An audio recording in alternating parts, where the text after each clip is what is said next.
Highway की chicken कढ़ाई तो आपने हज़ार बार खाई होगी, लेकिन घर में ये मज़ेदार सी चिकन कढ़ाई बना के तैयार करें जो बहुत टेस्टी बनती है। इसका एक अलग से मसाला बना के तैयार करेंगे और उस मसाले से ये ज़बरदस्त सी भुनी चिकन कढ़ाई बनाएंगे तो आप हाईवे की कढ़ाई को भी भूल जाएंगे।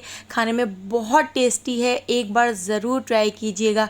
तो चलिए चलते हैं इस मज़ेदार सी चिकन कढ़ाई की रेसिपी की तरफ। इस मज़ेदार सी चिकन कढ़ाई को बनाने के लिए यहाँ पर मैंने आधा किलो से थोड़ी ज़्यादा चिकन ले ली है, यानी यहाँ पर मैंने 3 पाव के करीब चिकन ली है। हाफ़ टी स्पून नमक ऐड कर दिया है, 2 टेबल स्पून हम इसमें सिरका ऐड कर देते हैं।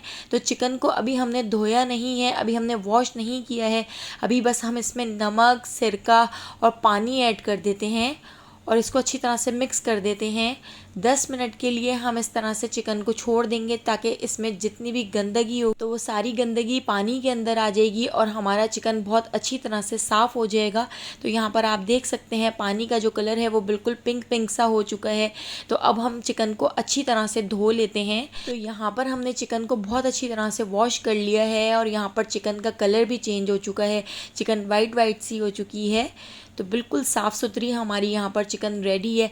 अब हम इसके ऊपर कुछ मसाला मैरिनेट कर लेते हैं। तो हाफ़ टी स्पून नमक ऐड कर दिया है, हाफ़ टी स्पून हल्दी और हाफ़ टी स्पून ही हम इसमें लाल पिसी हुई मिर्चें ऐड कर देते हैं और इन तीनों चीज़ों को चिकन के ऊपर अच्छी तरह से मैरिनेट कर देते हैं।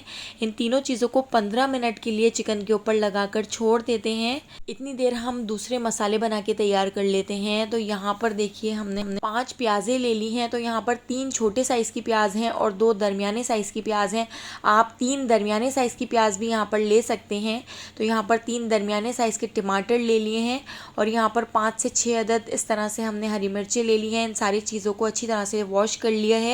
तो यहाँ पर टमाटरों को बहुत बारीक कट कर लिया है, प्याज को भी हमने बिल्कुल बारीक स्लाइस में कट कर लिया है और हमने यहाँ पर हरी मिर्चों को भी कट करके रख लिया है। टमाटर और प्याज आप देख सकते हैं बिल्कुल बारीक हमने कट किए हैं। तो अब हम एक और मसाला बना के तैयार कर लेते हैं। तो यहाँ पर हमने एक बड़ी इलायची ले ली है, एक छोटा सा टुकड़ा बादियान का फूल का ले लिया है। इसकी खुशबू बहुत ज़्यादा स्ट्रॉन्ग होती है तो इसके लिए बिल्कुल छोटा सा टुकड़ा लिया है। 2 अदद हमने यहाँ पर छोटी हरी इलायची ले ली हैं, 4 अदद लौंग ले ली हैं और यहाँ पर हमने एक जवत्री का टुकड़ा ले लिया है और 3 छोटे छोटे हमने यहाँ पर दालचीनी के टुकड़े ले लिए हैं। 2 टीस्पून हमने यहाँ पर साबित काली मिर्चें ले ली हैं। तो काली मिर्च की जो क्वांटिटी है वो थोड़ी सी ज़्यादा है। 1 अदद हमने यहाँ पर तेज़ पत्ता ले लिया है और इसके साथ ही 1 टीस्पून भर के सौंफ ले ली है। 2 टीस्पून हमने यहाँ पर साबित धनिया ले लिया है। तो यहाँ पर आप देख सकते हैं सारी चीज़ों की क्वांटिटी और 1 टीस्पून हमने यहाँ पर ज़ीरा ले लिया है। तो कढ़ाई का ये मसाला बहुत ही खुशबूदार और बहुत ही ज़बरदस्त बन के तैयार होता है। तो इन सारे मसालों को सबसे पहले हम एक कढ़ाई के अंदर ऐड कर देते हैं। तो जिस बर्तन में हम अपनी भुनी हुई चिकन कढ़ाई बना के तैयार करेंगे तो उसी के अंदर हमने इसको रोस्ट कर लेना है। तो हमने इस पूरे मसाले को इसके अंदर ऐड कर दिया है।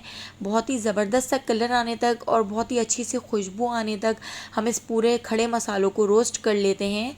तो यहाँ पर आप देख सकते हैं इनका कलर कितना अच्छा सा चेंज हो चुका है और बहुत ही अच्छी सी खुशबू भी आ रही है। तो ये पूरा मसाला आधा किलो के हिसाब से हमने बना के तैयार करना है। अब इन सारे खड़े रोस्टेड मसालों को हमने एक प्लेट में निकाल लिया है। इसके साथ ही अब हम इनको डाल देते हैं एक मिक्सर ग्राइंडर में और इनको पीस लेते हैं, बारीक पाउडर बना लेते हैं। बारीक पाउडर बनाकर साइड पर रख लेंगे। इतनी देर इसी कढ़ाई के अंदर हाफ कप ऑयल ऐड कर दिया है। ऑयल के अंदर हम 4 दरमियाने साइज़ की बिल्कुल बारीक कटी हुई प्याज ऐड कर देते हैं। प्याज ऐड करके प्याज को अच्छी तरह से फ्राई कर लेते हैं। तो प्याज को हमने ट्रांसपेरेंट होने तक फ्राई कर लेना है। तो यहाँ पर आप देख सकते हैं प्याज का कलर हल्का सा चेंज हो चुका है, प्याज ट्रांसपेरेंट हो चुकी है। इसके साथ ही 1 टेबल स्पून हम इसमें लहसुन अदरक का पेस्ट ऐड कर देते हैं और लहसुन अदरक के पेस्ट को भी प्याज के साथ अच्छी तरह से फ्राई कर लेते हैं।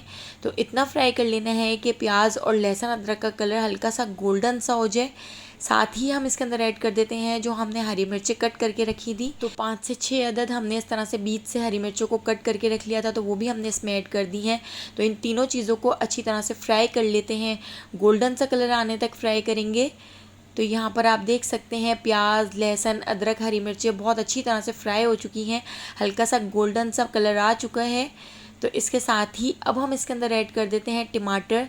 तो 3 दरमियाने साइज़ के टमाटर को बिल्कुल बारीक कट किया है। अगर आप कट नहीं करना चाहते तो आप इसको कद्दूकश कर सकते हैं। तो इस तरह से बारीक हमने इनको कट किया है और टमाटर हमने इसमें ऐड कर दिए हैं। हाफ़ टी स्पून नमक ऐड कर देते हैं। तो नमक हमने चिकन को मैरिनेट करने में भी ऐड किया था, तो नमक आप अपने टेस्ट के हिसाब से ऐड कर सकते हैं। नमक ऐड करके इसको अच्छी तरह से मिक्स कर देते हैं। नमक ऐड करने से टमाटर बहुत जल्दी से सॉफ्ट हो जाएंगे। तो अब इसको अच्छी तरह से मिक्स कर लेते हैं। साथ ही कुछ मसाले ऐड करेंगे। तो हाफ़ टी स्पून हल्दी ऐड कर देते हैं। 1 टीस्पून भर के देगी कश्मीरी लाल मिर्च हम इसके अंदर ऐड कर देंगे, इससे बहुत ही अच्छा सा कलर आएगा। तो इन सारे मसालों को अच्छी तरह से मिक्स कर लेते हैं। इसके अलावा अब और कोई मसाला ऐड नहीं करेंगे, बस हम इसमें वही मसाले ऐड करेंगे जो हमने रोस्ट करके पीसा था। तो वो हम थोड़ी देर में ऐड करेंगे। अभी हम इस मसाले को अच्छी तरह से भून लेते हैं ताकि जितना भी ऑयल हो वो ऊपर आ जाए। तो यहाँ पे हमारा मसाला अच्छी तरह से भून चुका है। अब हम इसमें अपने रोस्टेड पिसे हुए मसाले ऐड कर देते हैं। तो ये सारा मसाला हमने इसके अंदर ऐड कर दिया है, जो आधा किलो के हिसाब से हमने बना के तैयार किया था। तो पूरे मसाले को अच्छी तरह से इसके अंदर मिक्स कर लेते हैं और 1 से 2 मिनट इस मसाले को टमाटरों के साथ अच्छी तरह से पका लेंगे।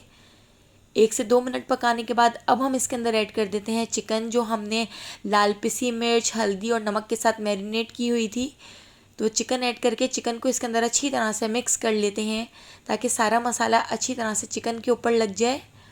और इस तरह से अच्छी तरह से मिक्स करने के बाद अब हम इसमें बिल्कुल भी पानी ऐड नहीं करेंगे। चिकन के ही पानी के अंदर हम इस चिकन को गलाएंगे, क्योंकि हमारी जो ये चिकन कढ़ाई है वो भुनी हुई चिकन कढ़ाई बन के तैयार होगी। तो इसको कवर करके लो फ्लेम पर 20 से 25 मिनट तक छोड़ देते हैं ताकि हमारी जो चिकन है वो 100% तक कुक हो जाए। तो हमने 100% चिकन को गला लेना है। तो लो फ्लेम पर हम चिकन को इस तरह से गला लेंगे, लेकिन अभी हम बीच में 1 से 2 बार इस तरह से चिकन को खोलकर इस तरह चमचा चला लेते हैं ताकि हमारी चिकन नीचे लग ना जाए। तो इस तरह से अच्छी तरह से मिक्स कर लेते हैं और दोबारा से इसको कवर करके लो फ्लेम पर छोड़ देते हैं ताकि चिकन 100% कुक हो जाए। तो यहाँ पर आप देख सकते हैं चिकन हमारी अच्छी तरह से गल गई है, चिकन अच्छी तरह से सॉफ्ट हो गई है और यहाँ पर मसाले का जो ऑयल है वो भी ऊपर आ चुका है। तो अब मैं आपको चिकन को तोड़ कर दिखाती हूँ। चिकन बहुत अच्छी तरह से गल गई है। तो चिकन को गलाने के बाद अब हम इसको 2 से 3 मिनट भून लेते हैं। इतना भून लेंगे कि इसमें जितना भी एक्स्ट्रा पानी है वो खुश्क हो जाए। तो यहाँ पर हमारी बहुत ही मज़ेदार भुनी हुई चिकन कढ़ाई बनकर तैयार होगी, जो हाईवे की कढ़ाई से भी बहुत ज़्यादा मज़ेदार है। तो इस तरह से हमने इसको भून लिया है। अब हम इसके अंदर ऐड कर देते हैं बारीक कटा हुआ हरा धनिया और यहाँ पर मोटी वाली हरी मिर्चों को बीच से कट करके हम इसके अंदर ऐड कर देते हैं। तो यहाँ पे हमारी मज़ेदार सी चिकन कढ़ाई बनकर रेडी हो चुकी है। इसको हम डिश आउट कर लेते हैं। अगर आपको मेरी ये रेसिपी पसंद आई हो तो लाइक करना बिल्कुल भी मत भूलिएगा और मुझे कमेंट करके बताइएगा कि आपको मेरी ये मज़ेदार सी रेसिपी कैसी लगी। और अगर अभी तक आपने मेरे चैनल को सब्सक्राइब नहीं किया तो जल्दी से चैनल को सब्सक्राइब करके बेल आइकॉन के नोटिफिकेशन को ऑन कर लीजिए ताकि डेली जो मैं वीडियो अपलोड करती हूँ उसका नोटिफिकेशन आपको फ़ौरन मिल सके आने वाली वीडियो तक। अल्लाह हाफ़िज़।